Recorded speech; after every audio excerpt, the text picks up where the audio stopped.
Bismillah, alhamdulillah,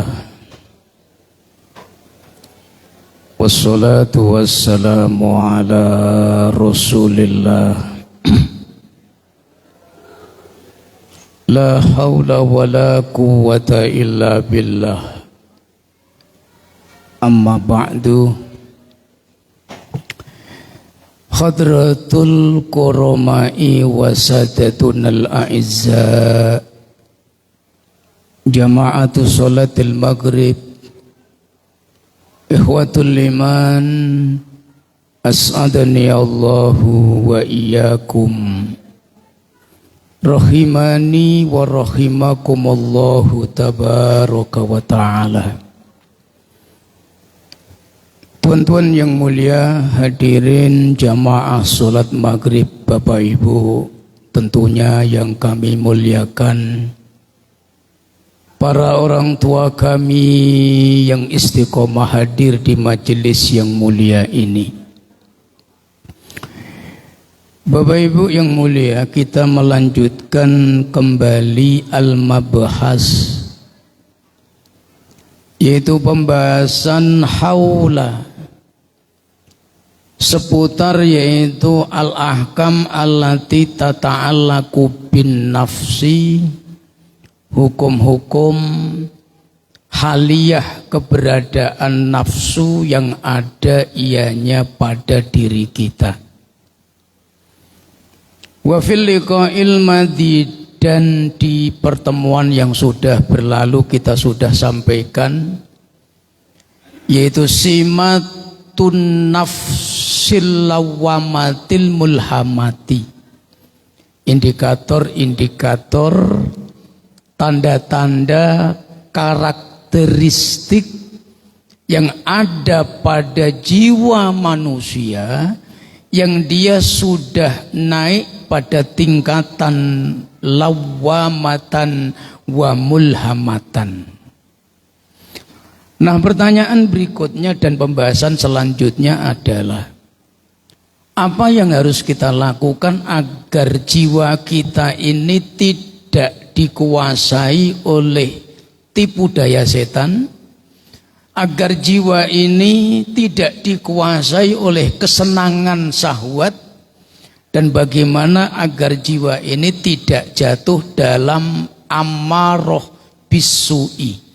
Maksudnya adalah bagaimana menjaga jiwa ini supaya tidak masuk kategori an-nafsul amaratu bisu'i. Ada 5 langkah, khamsu khutuwatin li'ilajin nafsil amarati bisu.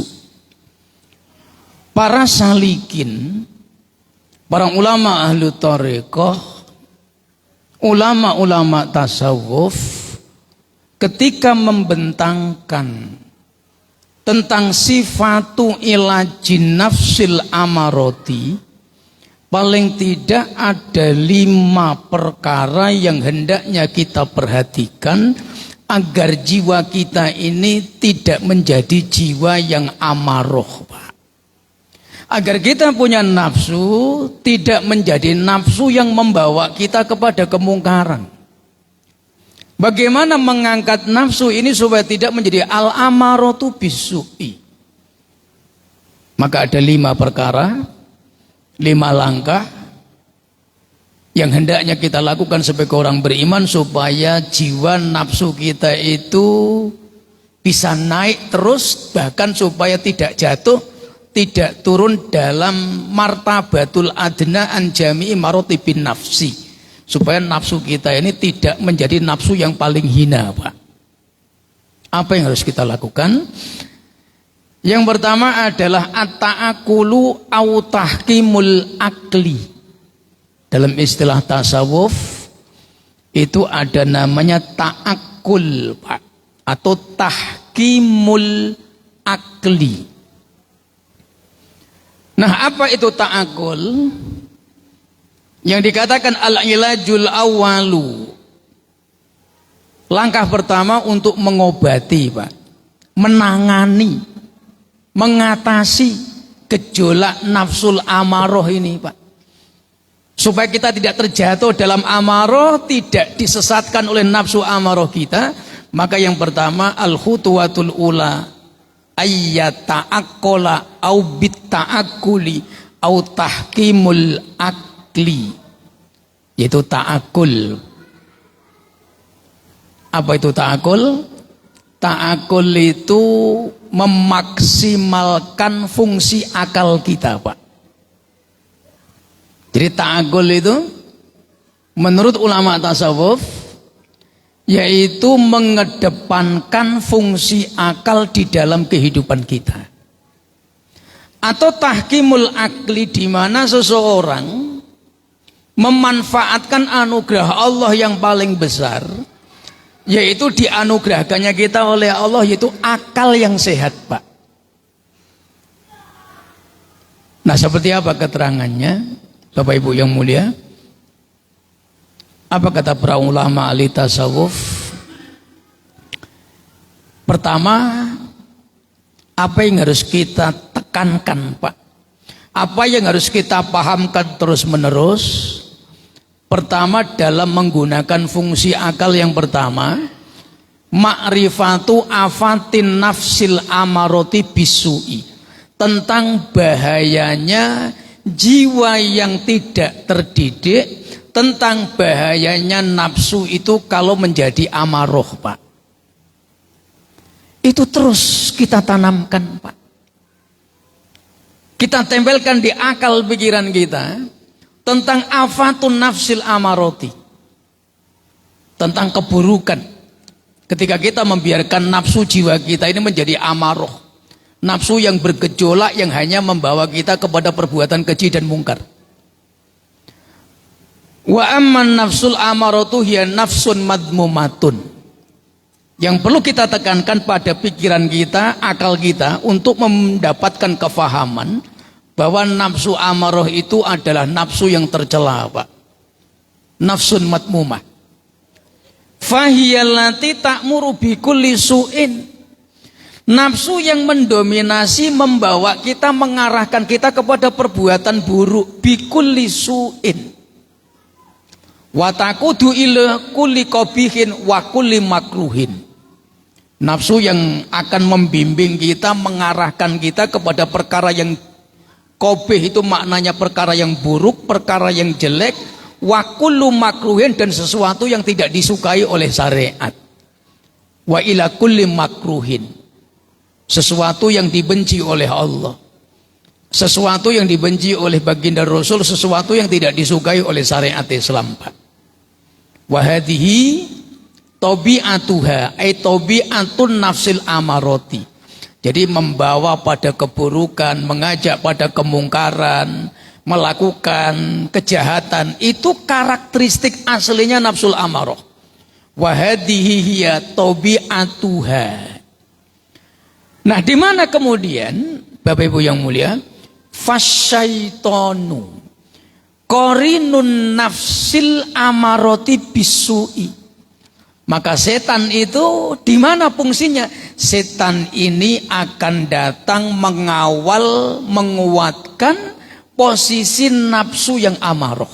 Qarinun nafsil amarah. Jadi setan itu senang, Pak. Orang itu kalau nafsunya amarah, tingkatannya paling rendah, setan ini senang, Pak.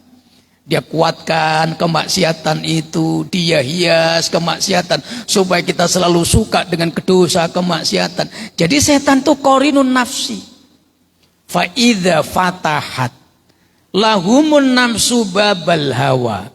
Jadi kalau sudah jiwa ini membuka dirinya mengikut kesenangan hawa nafsunya atau hawa kesenangan-kesenangan dunianya, maka setan itu dakhaluha, maka setan itu akan masuk ke dalam diri kita, Pak. Kalau dia sudah masuk, fajasu khilalat diyar, maka semua anggota tubuh kita akan diacah-acah sama setan, Pak. Dia masuk ke dalam jiwa kita, ke nafsu kita melalui babul hawa, pintu kesenangan. Kalau sudah kita membuka pintu kesenangan, peluang setan masuk, maka yang terjadi, setan itu masuk menguasai semua aspek yang ada pada tubuh kita. Fa'asu wa afsadu wa fataku wa dammaru hatta demiro.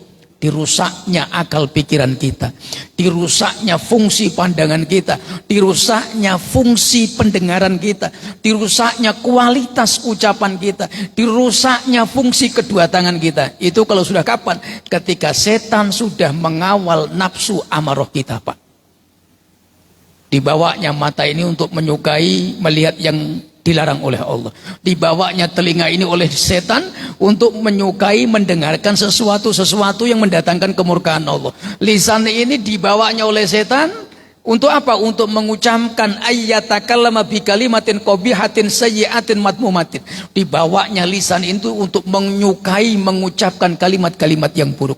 Itu kapan? Kalau kita punya nafsu amarah sudah membuka pintunya daripada pintu kesenangan, maka setan datang, dia masuk. Wah, dirusaknya badan kita, Pak. Mata dirusaknya fungsi pandangannya, kedua telinga dirusaknya fungsi pendengarannya. Sebagaimana al-halqah al-asliyahnya, di mana Allah menciptakan anggota tubuh kita ini lit ta'abudi, yang tujuan utamanya untuk beribadah. Ini bahayanya nafsu amarah, Pak. Nah, kemudian fa'ilam yukhallisil mar'u min sarriha. Apabila seseorang tidak menyadari akan keburukan nafsul amarah ini, maka yang terjadi adalah orang tersebut akan yako'u. Mereka akan jatuh fil halaki wal fasadi. Maka orang itu berpotensi akan jatuh dalam kerusakan, kehancuran dalam kehidupannya, Pak. Kalau itu sudah terjadi, wukuknya apa yang terjadi, Pak? Fasadul iman, imannya rusak. Fasadul i'tiqad, rusaknya keyakinan. Fasadul ibadah, rusaknya ibadah. Fasadul akhlak, rusaknya perilaku. Ini bermula nafsul amarah yang tidak ditarbiyah, kita biarkan terus masuk, setan menguasainya, maka semua dirusak fungsi anggota tubuh kita, maka yang timbul kerusakan akhirnya apa? Lahirlah fasadul iman, rusaknya keyakinan, fasadul akidah, rusaknya i'tiqad, keimanan, fasadul ibadah, rusaknya ibadah, fasadul akhlak, rusaknya tabiat, karakteristik. Ini bahayanya, Pak. Makanya ngaji tasawuf itu natijahnya ya ini, Pak. Li islahin nafsi, supaya nafsu itu baik, Pak. Supaya nafsu ini tidak bergejolak, supaya nafsu itu tidak amarah, tidak membawa kita kepada perbuatan yang tidak diridhoi oleh Allah Subhanahu wa taala. Yang kedua, at-ta'akkul, Pak. Mengedepankan fungsi akal. Man arada ayyanala, apa kata para ulama ahli tahqiq, para muhakkikin, ahli hakikat, wahum yakuluna.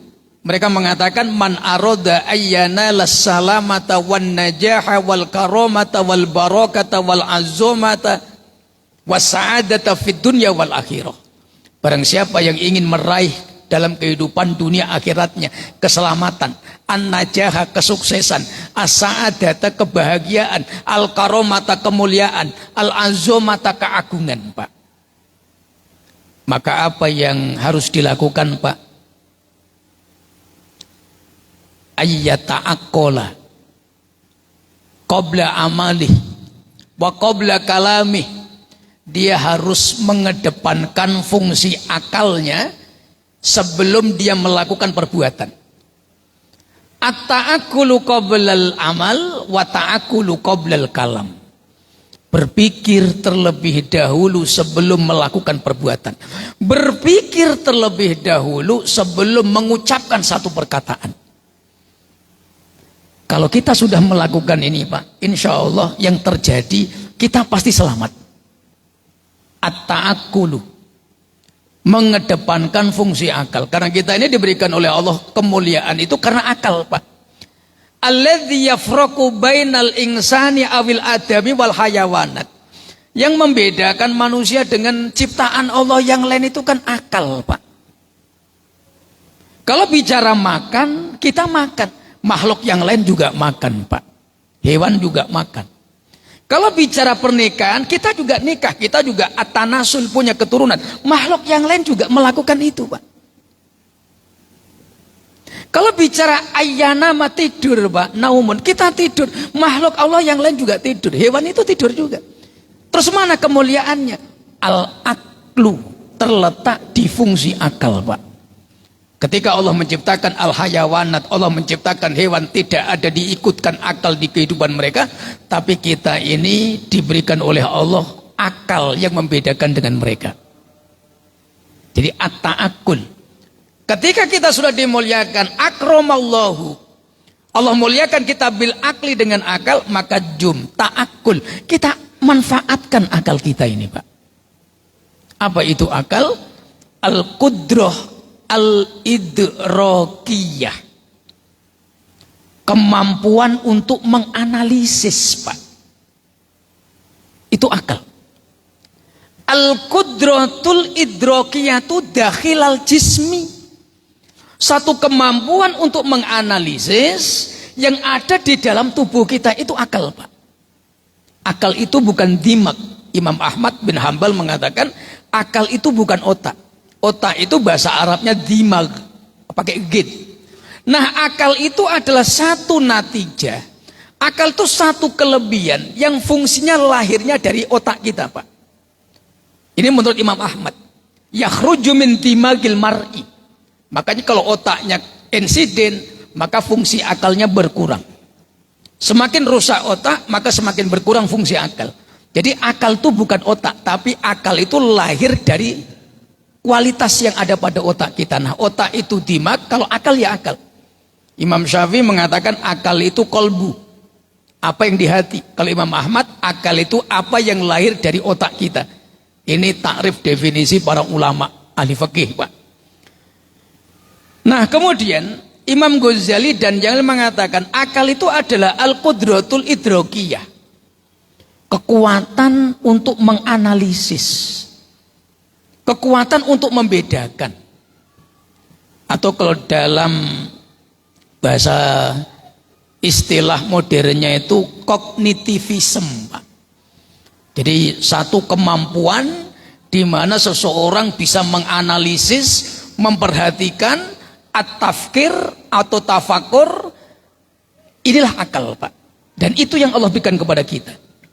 Allati tasmahu lana bitafkiri, yang dengan akal itu kita bisa berpikir, Pak. Wal ihsasi, dengan akal itu kita juga punya sesuatu sadidul ihsas, bimakna sari'ut ta'assur, mengambil manfaat. Itu akal, Pak. Bisa mengambil nasihat, bisa mengambil yang baik, meninggalkan yang buruk, itu akal.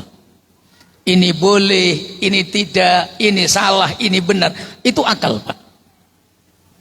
Nah, termasuk wal fahmi wad dzakirati wal wa'yi, bimana al fahmu wasalamatul idroki, Pak. Akal itu satu anugerah yang Allah anugerahkan kepada kita, yang dengan akal itu kita mendapatkan kekuatan sehingga kita memiliki perasaan, Pak, perspeksi atau perspektif. Kita punya cara pandang, nadoria, punya perspektif, persangkaan. Ini semuanya fungsi akal, Pak. Nah, yang seperti ini Allah perintahkan agar kita pergunakan, Pak.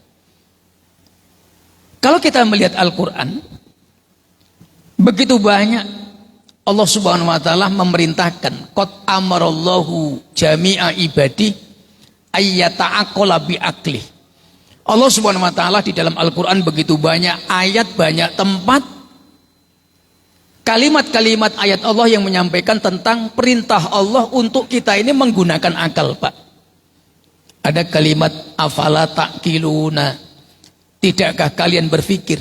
Tidaklah kalian menggunakan akal kalian, afala taqilun. Di ayat yang lain afala tatafakkarun, tidakkah kalian engkau berpikir? Ini semuanya ayat-ayat yang memerintahkan tentang bagaimana kita ini harus menggunakan fungsi akal, Pak. Jadi memanfaatkan akal, mengedepankan manfaat fungsinya akal, ini makmurun, Diperintahkan Bapak Ibu yang mulia. Dan ini termasuk khutwah. Langkah supaya kita tidak didominasi dengan nafsul amarah. Dengan akal seseorang bisa keluar daripada tingkatan nafsu yang paling rendah. Apa kata para ulama? Al-hikmatu fadilatun lil kuwatil akliyati. Bahkan hikmah itu Pak, kebaikan-kebaikan yang muncul dari sikap, tindakan, dari ucapan, itu semuanya adalah dari manfaat yang dilahirkan oleh akal yang sehat Pak. Akal yang dimanfaatkan, akal yang dipakai untuk memahami ilmunya Allah, akal yang dipakai untuk menghafalkan kitabnya Allah. Maka ketika itu dia lahirlah namanya hikmah Pak. Fa'alal mar'i ay yarda'a hawahu bita'akuli. Maka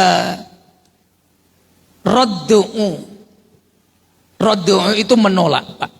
Maka hendaknya orang beriman, setiap orang untuk mencegah gejolak kesenangannya, hawanya, bil ta'akuli, yaitu dengan cara mengedepankan akalnya terlebih dahulu Pak.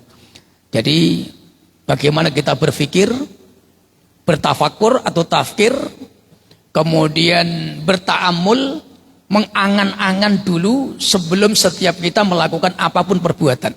At-ta'amul qoblal kalam wa ta'amul qoblal amal. Nah, waraddu'uhu yakunu bisaitoroti ala nafsi. Menekan gejolak syahwat itu biasanya yang pertama dengan bisaitoroh. Saitoroh itu taklifun nafas, mengendalikan nafsu Pak. Kita tundukkan, taskhir Pak. Pakai kho, taskhirun nafsi. Kalau pakai hak, tenung atau sihir, taskhirun nafsi. Jadi menundukkan gejolak syahwat itu Pak. Nah, watahkimul akli bisot tiba bisahawat. Kita pakai akal kita untuk apa? Supaya akal ini mengalahkan syahwat kita. Artinya sebelum kita mengikuti keinginan syahwat itu, akal kita kedepankan. Ini ada madorot atau tidak? Ini membahayakan apa tidak? Ini lebih banyak maslahat atau madorotnya? Ada manfaat atau tidak ada manfaat? Sebelum kita mengikuti kesenangan syahwat kita, maka ta'akul dulu.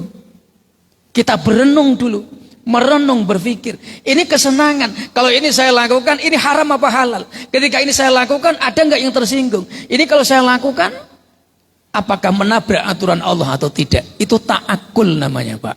Jadi istifadah atau akhdul akli, mengambil manfaat akal untuk menutup celah di mana syahwat itu akan bergejolak di dalam jiwa kita. Itu ta'akul namanya Pak. Nah, kemudian watautinuha ala taqwallah. Lah, akal ini supaya selamat, kemana arahnya?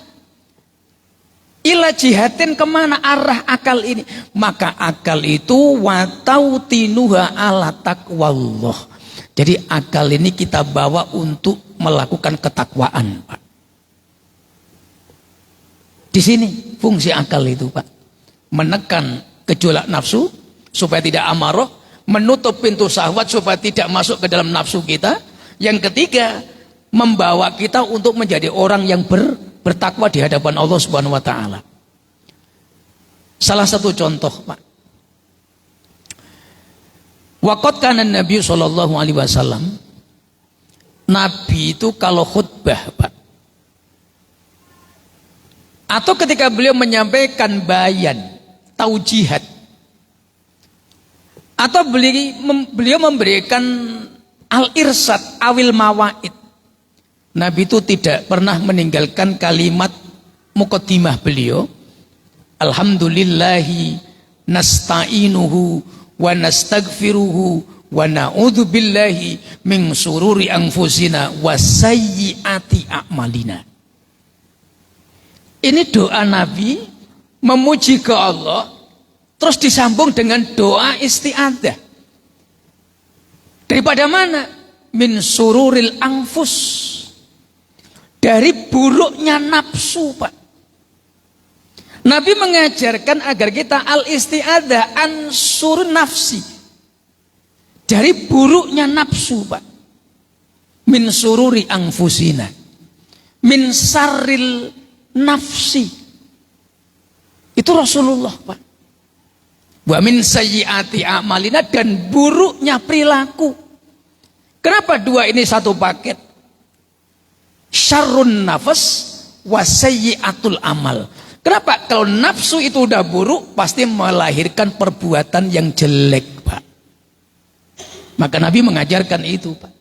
Setiap dalam muqaddimah bayan beliau senantiasa mengajarkan alhamdulillah nasta'inuhu wa nastaghfiruh wa na'udzu billahi min sururi anfusina wa sayyiati a'malina syarrun nafas wa sayyiatul amal.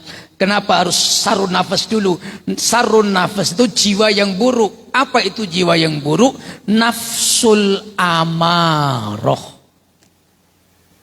Paketnya apa? Sayyiatul amal. Kenapa? Kalau sudah amarah, larinya pasti kemaksiatan. Maka Nabi mengajarkan kita minta ke Allah agar kita dilindungkan daripada itu, Pak. Min sururi anfusina wa sayyiati a'malina. Sarun nafsi wa sayyiatul amali. Karena kalau jiwa itu udah buruk, jatuhnya amarah, yang dilahirkan pasti perbuatan-perbuatan jelek, Pak. Sayyiatul amal. Jadi bahasan tasawuf itu secara eksplisit, aturan-aturan natijah-natijah itu sudah disampaikan oleh Nabi, Pak. Bahkan Nabi menyampaikan dalam muqaddimah bayan khutbah beliau.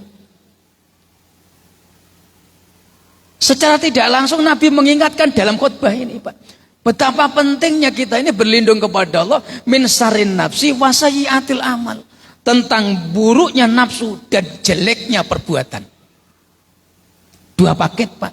Jiwa yang buruk, amal yang jelek. Jiwa yang buruk, nafsul amarah. Amal yang jelek itu adalah hasil ketika orang jiwanya masih amarah. Al-amaratu bisu'i. Bimakna su'ul amal, siya'atul fi'li, buruknya perilaku dan buruknya tindakan atau perbuatan, Pak. Jadi tasawuf itu sebetulnya adalah pengejawentahan dari setiap maksud-maksud dari ucapan Nabi, dipahamkan dari sunnah Nabi. Itulah tasawuf, Pak. Maka dalam tasawuf itu ada at-ta'akulu qoblal kalam wa ta'akulu qoblal amal. Kenapa kita harus naik daripada nafsul amarah? Kenapa kita harus berlindung dari buruknya nafsu? Kenapa kita harus berlindung dari amal yang jelek? Inilah tasawuf, Bapak Ibu yang mulia. Nah, kita masuk bab berikutnya. Apa yang dimaksud dengan ta'akul amal? Mengedepankan fungsi. Ulama ahlu thariqah, Bapak Ibu yang mulia, para salikin ahlu thariqah, ahli tasawuf, para ulama-ulama ahli hakikat, mereka mengatakan at-ta'akulu qoblal amali, berpikir sebelum berbuat, huwa mabda'un muhimmun fil hayati. Itu adalah permulaan, mabda, pondasi dasar yang paling penting dalam kehidupan, Pak. Artinya bagaimana? Yushiru ila ahamiyati tafkiri wa tadabburi fil umur qabla ittikhadhi ay qararin awil qiyami bi ayyi amalin. Artinya, apapun itu yang akan kita lakukan, apapun ianya yang akan menjadi keputusan kita, maka falyabda bita'akuli, maka mulai dengan berpikir terlebih dahulu, Pak. Nah, kalau sudah mabda'un muhimmatun fil haya, orang itu yang akan dilakukan apakah perbuatan baik atau perbuatan buruk ini tergantung fungsi akalnya, Pak. Dan sejauh manakah dia mampu memanfaatkan akal itu, Pak. Jom kita lihat. Penyesalan itu biasanya datang terakhir, Pak. Seseorang yang jatuh dalam kesalahan itu baru berpikir setelah tahu itu kesalahan. Tapi jarang orang yang melakukan tindak jarimah kriminalitas itu berpikir dulu sebelum melakukan. Seseorang yang melakukan akhdul mali, orang yang mengambil harta orang lain, Pak, korupsikah dia?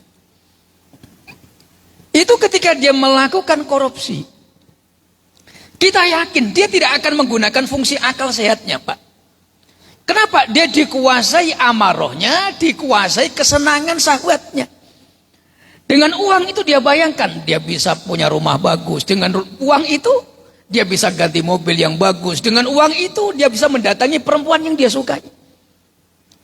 Maka dia tidak berpikir, Pak. Setelah dia dipakaikan baju oranye, kena tangkap tangan, atau kena kasusnya terbuka, baru dia mulai nampak penyesalan, Pak. Bahkan yang tadinya tak pernah pakai peci putih, setelah dipenjara masuk sidang pakai peci putih, Pak. Entah pura-pura menyesal atau tidak, tapi itu real, Pak. Kalau seandainya maling uang rakyat itu kok berpikir ta'akul qoblal ahdi malil ings ghairi, itu pasti tidak ada korupsi, Pak. Ini ta'akul.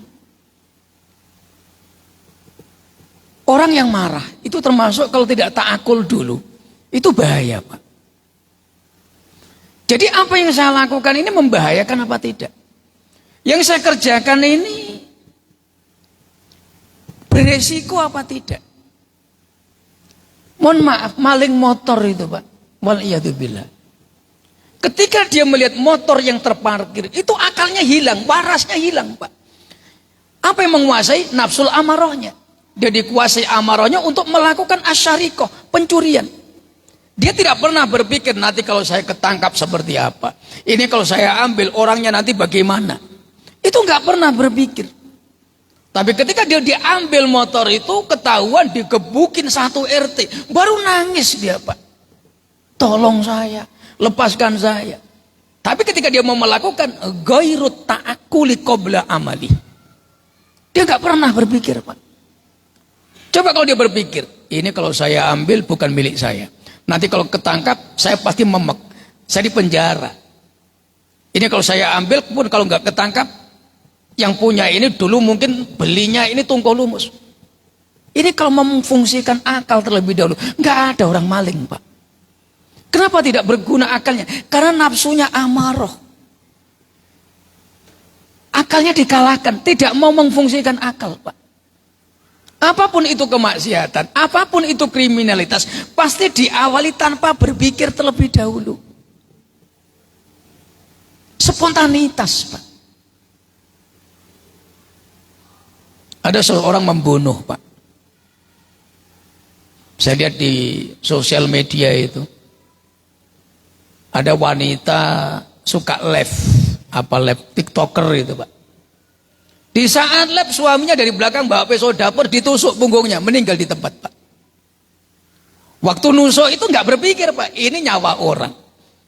Dari kecil ini yang besarin mak dan bapaknya, saya hanya dititipkan untuk menjaga. Padahal kalau dia berpikir, kalau memang aku sudah tidak sanggup menjaga dia, balikkan ke walinya, balikkan ke keluarganya, cerai, selesai. Kita cari jodoh, dia biar dapat jodoh yang lain. Tapi karena dia tidak berpikir, Pak, dia ambil pisau, ditusuknya, mati di tempat. Membunuhnya tidak sebanding dengan dosanya. Apa yang terjadi? Setelah ditangkap, masuk penjara, mulai dia menangis, mulai dia menyesal, mulai dia merasa kehilangan. Itu kan setelah terjadi, Pak. Itu namanya tidak ta'akul namanya. Coba kalau dia mengedepankan ta'akul dulu, memfungsikan akal. Ini kalau saya bunuh, ini anak orang. Ini kalau saya bunuh, nanti saya dipenjara. Ini kalau saya bunuh, istri saya tidak ada kesempatan untuk bertobat. Ini kalau saya bunuh, dosa istri saya, kesalahannya tidak sebanding dengan perbuatan saya. Membunuhnya. Karena izalatun nafas, menghilangkan nyawa ini ada aturannya, Pak. Itu tidak terpikir, Pak. Marah boleh. Tapi membabi buta tanpa memakai akal itu jangan. Tidak cocok, akal kita pakai. Kalau memang madorotnya lebih besar, kembalikan ke walinya. Ceraikan kalau memang itu solusinya terakhir. Selesai, Pak. Kalau nggak bisa ditarbiyah, selesaikan, balikkan ke walinya. Daripada zolim, kotlun nafas, itu tidak sebanding. Ini kenapa? Karena akalnya tidak dipakai, Pak. Jadi setiap orang yang jatuh irtikabul jarimah, irtikabul dzunubi wal maksiat, la furqa bainal kabirati wassagirah, tidak dibedakan dosa besar atau kecil, itu pasti tidak dipakai terlebih dahulu akalnya, Pak. Ada orang digerebek, Pak, di hotel, tertangkap basah, ikhtilat, berbuat mesum. Apakah ketika dia membawa lari istri orang ke hotel itu, apakah dia berpikir? Tidak. Saya yakin tidak berpikir terlebih dahulu. Apa risikonya nanti? Ini kalau saya lakukan dosa apa tidak? Ini saya lakukan kalau suaminya tahu bagaimana? Ini kalau saya lakukan anak istri saya bagaimana? Itu nggak pernah terpikir, Pak. Ketika sudah tertangkap basah, baru menyesal. Perempuannya menangis, si pihak laki-lakinya menyesal. Ini terjadinya begitu, Pak. Nah, setiap orang kok mau berpikir at-ta'akul, nggak ada orang bermaksiat, Pak. Nggak ada kriminalitas, nggak ada jarimah, nggak ada itu kemaksiatan. Kenapa? Orang yang jatuh kemaksiatan itu rata-rata ghairu ta'akuli qoblal amal, tidak memanfaatkan akal terlebih dahulu, Pak. Akalnya didominasi oleh syahwatnya. Nah, syahwatnya dibimbing oleh setannya. Kenapa? Karena nafsunya dibiarkan amaroh, Pak. Ini tasawuf yang sebetulnya itu begitu, Pak. Makanya dikatakan at-ta'akul itu adalah mabda'un muhimun fil hayati, pondasi dasar yang paling penting dalam kehidupan kita. Ayyusiru ila ahammiyati tafkiri wa tadabburi fil umri qabla ittikhadil qarari awil qiyami bi ayyi amalin. Sebelum mengambil keputusan, kita renungkan dulu. Sebelum kita melakukan perbuatan, kita ta'amulkan dulu. Ini baik atau buruk, ini boleh atau tidak, ini halal ataukah haram, ini batal atau sah. Itulah yang dituntutkan ulama tasawuf, Pak. At-ta'akulu qoblal amali. Yang kedua, at-ta'akulu qoblal kalam, Pak. Bagaimana kita memfungsikan akal kita ini sebelum berbicara. Betapa banyak rumah tangga bubar cerai karena salah omongan. Istri omongannya menyakiti suami, suami juga begitu. Ketika marah menyinggung hati istri, terus begitu. Akhirnya saling tidak tahan, yang terjadi firaq, perceraian. Nah, ketika seseorang mengucapkan kalimatul adza, Pak, kalimatul idza, kalimat yang menyakiti orang lain, itu seseorang pasti tidak berpikir, Pak. Ketika dia ngomong yang menyakitkan itu, apakah ini ucapan saya menyinggung atau tidak perasaan orang? Ucapan saya ini menjadikan efek buruk apa tidak? Jadi at-ta'akul qoblal kalam, Pak. Saya melihat di sosial media itu banyak terjadi bentrok. Apa awalnya bentrok, Pak? Bulian. Saling membuli, saling mengejek, saling menghina, at-tajasus. Dan itu yang 14 sahabat yang silam di Madinah yang pernah terjadi. Bainal Ausi wal Khadraj. Dua buah Arab Aus dan Khadrat ini saling menghina, Pak. Damai rukun, nanti saling mengolok, saling membuli, saling menghina. Keluarganya tidak terima, bawa parang, bawa tombak, bawa panah, terbunuh satu, balas dendam, terus begitu, Pak. Kenapa? Karena mereka tidak menggunakan akalnya. Datang Islam ke Madinah, maka mereka mulai sadar. Min ahammiyatil ittihad, diajarkan Nabi pentingnya persatuan. Min ahammiyatil ukhuwah, diajarkan Nabi pentingnya persaudaraan. At-ta'awunu bainana, saling tolong menolong, saling memuliakan. Akhirnya sampai sekarang pun orang-orang Madinah tidak pernah terjadi konflik. Kenapa? Tarbiyahnya Nabi, Pak. Apa itu? Berpikir sebelum berbicara. At-ta'akulu qoblal kalami. Di tengah keluarga, orang tua kepada anak, anak kepada orang tua, bainal walid wa waladihi, awil aksu bainal waladi wa walidihi, au bainal zauji wa zaujah, bainal jiron, bainal jamaah. dengan tetangga, orang tua dengan anak, anak dengan orang tua, suami dengan istri, istri ke suami, bainal jiran kita dengan sesama kita, fil mujtama islami, komunitas sosial kita, bainal jamaah, sesama ahli masjid. Yang merusak hati itu karena ucapan yang tidak terkontrol, Pak. Tersinggungnya hati. Kenapa? Karena ghairut ta'akuli qoblal kalam, karena tidak difungsikannya akal sebelum mengucapkan perkataan. Dan ini ajaran tasawuf itu sampai segitu, Pak. Kalau itu sudah ta'akul qoblal kalam, Pak, maka cirinya apa? Wa kalamuhu layyinun wa kalamuhu thayyibun, ucapannya santun, ucapannya baik, wa kalamuhu hikmatun, ucapannya mengandung hikmah, wala bi raf'i sauti bal bi khudu'i, tidak meninggikan suara, tidak menengking, tidak menggebrak meja. Itu ta'akul, dan itulah orang tasawuf, Pak. Makanya kalau ngaji tasawuf kok suka marah, berarti belum masuk tasawufnya. Berarti fungsi akalnya belum digunakan. At-ta'akulu qoblal kalami. Ini yang kedua, Pak. Jadi at-ta'akulu qoblal amali wa ta'akulu qoblal kalam. Berpikir, at-tafkir, awit tafakuru, at-tadabburu. At-tafakur itu kita renungkan dulu, Pak. At-ta'amul. Ketika kita mau mengambil al-qoror, keputusan, atau awil amal, atau melakukan perbuatan. Jom. Kita kedepankan, Allah anugerahkan kita akal ini, Pak, untuk supaya kita mampu membedakan bainal maslahati wal mafsadati, antara manfaat sama kerusakan. Dan itu juga berlaku at-ta'akulu qoblal kalam. Dan ketika seseorang sebelum mengucapkan walau kanat kalimatan atau kalimata ini, atau dua kata, satu patah kata, dua patah kata, pastikan kalimat yang keluar itu ada mengandung hikmah, kalimat mengandung manfaat, didengar orang-orang senang, didengar orang-orang dapat manfaat, tidak menyinggung orang lain. Bukan walabi kalimatil idza atau kalimatul adza lil ghair, bukan kalimat yang menyakiti perasaan orang lain, Pak. Jadi ini tasawuf. Makanya orang tasawuf itu sebetulnya orang-orang yang paling hati-hati, Pak. Sangat hati-hati. Hati-hati, takut menyinggung orang lain, takut sikapnya menyinggung hati perasaan orang lain, takut ucapannya mengena di dada orang lain, takut pembawaannya tidak berkenan di orang lain. Ini orang tasawuf, Pak.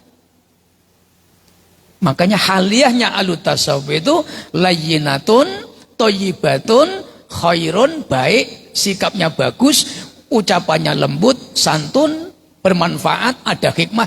Nah, inilah yang diajarkan oleh ulama tasawuf, Pak.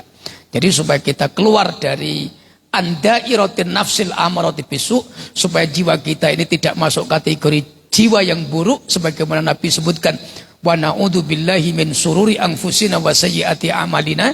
Jum, Allah berikan kita akal, kita kedepankan akal kita latih akal kita untuk at-tafkir, at-tafakuru, untuk selalu berpikir kritis terhadap perbuatan kita, untuk at-ta'amul wa tadabbur, selalu mengangan-angan dulu, Pak, qoblal qoror, qobla adail amal, sebelum mengambil keputusan, sebelum melakukan perbuatan, hatta qoblal kalam, sampai ucapan pun sebelum kita lafazkan. Maka pastikan kita sudah mengambil apakah ini boleh, apakah ini tidak boleh, dilarang, apakah ini baik, apakah buruk, apakah maslahah, ada manfaat atau mafsadah, ini mendatangkan kerusakan, apakah ini sah atau tidak, ataukah batal. Maka inilah fungsi akal kita. Insya Allah kalau ini kita lakukan, maka tasawuf itulah masuk di dada kita, mengalir di sendi-sendi kehidupan kita. Itulah sirnya di antara rahasia pengajian tasawuf, Bapak Ibu yang mulia. Mohon maaf, masih berapa menit, Pak Haji? 2 menit ya. 2 menit itu sebetulnya cukup loh, Pak, untuk bertanya. Tapi nggak cukup untuk menjawab, Pak. Moga silakan kalau mau ada yang bertanya, Pak Haji. Nanti jawabnya pekan 2 pekan berikutnya. Moga. Takut yang ditanya lupa, ini saya tambah seketek lagi. Nah, yang ketiga, Pak, selain ta'akul, apa yang harus kita lakukan? Raddu'ul jahli bil ilmi. Jangan bosan untuk duduk di majelis ilmu, Bapak Ibu yang mulia. Kenapa harus punya ilmu? Li'anna nafsal amarota jahilatun zolimatun. Nafsu amaroh itu nafsu yang jahil, Pak. Jahilatun zolimatun. Jahil, zolim. Nah, supaya tidak jahil, tolabul ilmi. Belajar ilmu, Pak. Fikihnya dikaji, tafsir Qur'annya dipelajari, batinnya, tasawufnya ditelusuri. Ilmu-ilmu yang lain juga kita cari, Pak. Untuk upgrade. Raddul jahli bil ilmi. Kenapa? Kebodohan itu obatnya cuma satu, al-wa'yu. Al-wa'yu itu kesadaran spiritual untuk mencari ilmu, Pak. Yaitu al-idrok, salimul idrok, al-quwatul idrokiyah. Artinya bagaimana? Kita punya perspektif, nadoriyah, cara pandang, ta'amul, kekuatan untuk berpikir. Nah, kekuatan ini untuk apa? Termasuk kuwatut tafkir itu untuk litalabil ilmi, Pak. Supaya berpikir akal ini sejalan dengan syariat, akal ini harus dibimbing dengan ilmu. Seseorang kalau tidak dibimbing akalnya dengan ilmu, akalnya juga bisa dikuasai nafsunya, Pak. Makanya supaya akal ini bisa mendominasi, bawalah akal ini untuk mencari ilmu, untuk duduk di majelis ilmu. Supaya apa?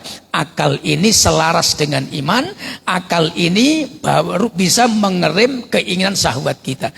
Makanya raddul jahli bil ilmi, membuang kebodohan dengan cara mempelajari ilmunya Allah Subhanahu wa ta'ala. Demikian, nanti kita lanjutkan hal-hal yang lainnya di pertemuan yang akan datang. Wa'alafu minkum billahi taufiq wal hidayah.